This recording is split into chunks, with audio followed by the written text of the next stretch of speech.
মাইকে আবার আনব্লক করে দিছে। কতবারই গেলে আইডি খুলতাম। জীবনটা তেজপাত হয়ে যেতেছে আর খুলতে।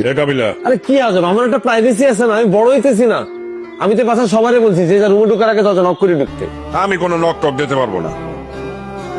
কি বলবা বলো, বলে রুম তোর বাইরে যাও, আমি কাজ করতেছি একটা। তুই শিমুলটা টাকাটা ফেরত দিয়ে দে। চোখে চোখ রাখি বলো। তোমার দিকে তাকাইয়া কথা বলতে হবে কেন?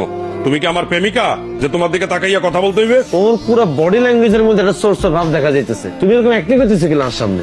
আমি কোনো অ্যাক্টিং করতে আছি না, যাহা সত্যি তাহাই বলতে আছি।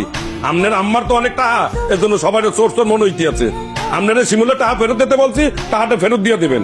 গরিবের টাকা মাইরে খাইয়েন না, এতে আল্লাহ সইবে না। এই বুঝা, এদিকে তাক, এদিকে তাকা।